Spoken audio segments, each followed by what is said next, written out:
going on, guys? Chef Tyler here, Qualcomm Cafe Q. We're gonna be making some bacon jam. It is part of the signature burger over at Founders Deli. Unfortunately, Founders Deli is closed right now, but once they reopen, it is on the menu.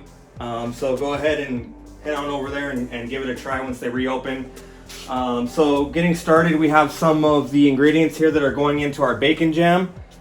So we have brown sugar, some cayenne and paprika mixed together, some maple syrup, yellow mustard. We have a jalapeno relish and some onions and garlic and some fresh thyme.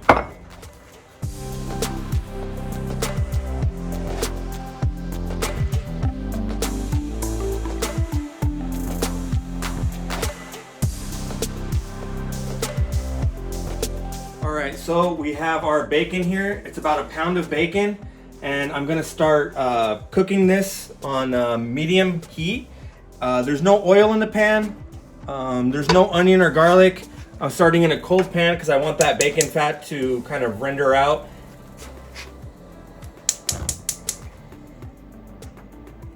Alright, so I'm gonna just continue to saute this.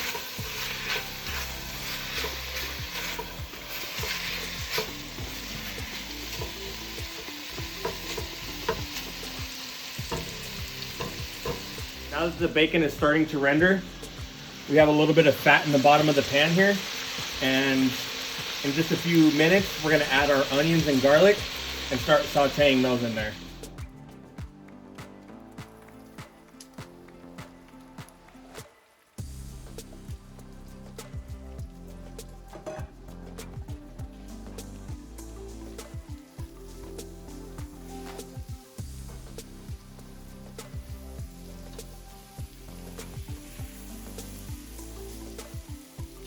The onions and garlic have become translucent in the pan, and now it's time to add in our dry spices. All right, the first spice I'm going to add in is going to be salt and pepper.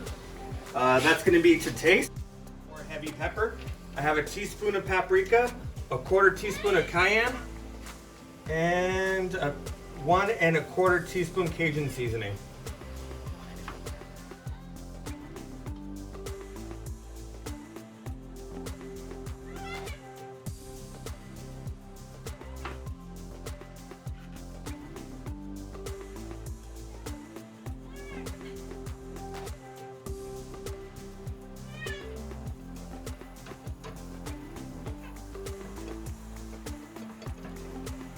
Next thing we're going to do is we're going to add in our sugars and our wet ingredients.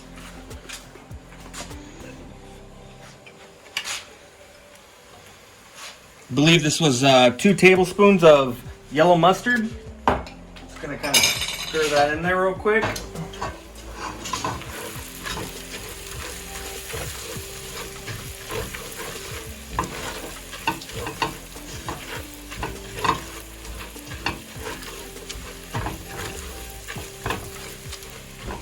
All right, next I'm going to add in 1/2 cup of maple syrup.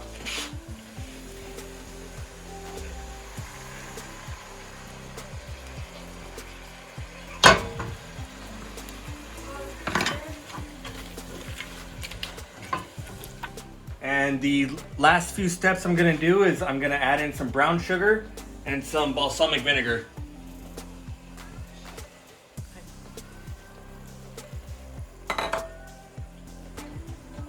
That was about 1/2 cup of brown sugar and a tablespoon of balsamic vinegar.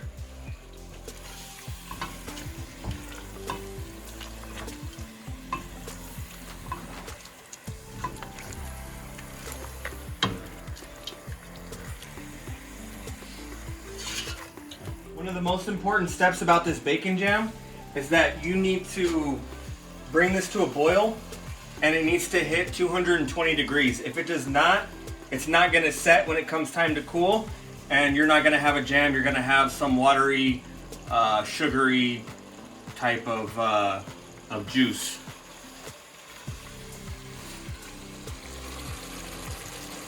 Now that we've discussed hitting the 220 degree mark, it's also very important not to go over that, because if you do, you're going to have a rock candy and it's not going to be spreadable when it comes time to place it on either a burger, toast, any type of breakfast special, it's going to be very hard to maneuver.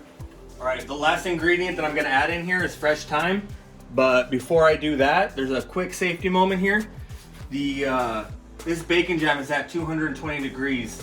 That's melted sugar. That gets on your skin, that will change your life.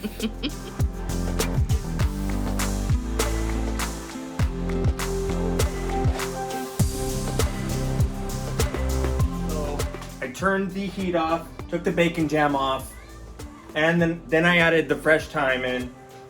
Now, when it comes time to cool, you want to put it in a container, and there might be some residual fat. You want to leave that until the cooling process is done, and then you can get a glove or a spoon and scrape off the top portion of that fat. You don't want to eat that, but you want it on there through the cooling process to kind of help just make sure that everything is mixed together and combined.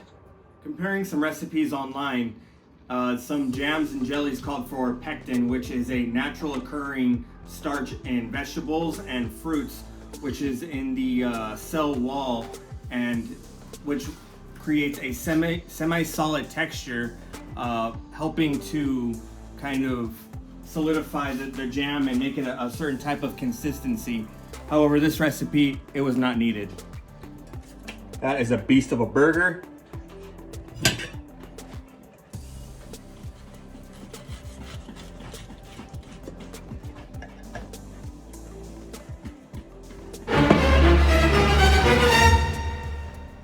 That's what we got. Today, guys, I hope you enjoyed the recipe. I look forward to making more creations for you to enjoy, and hope you're staying safe out there, and take care of your families.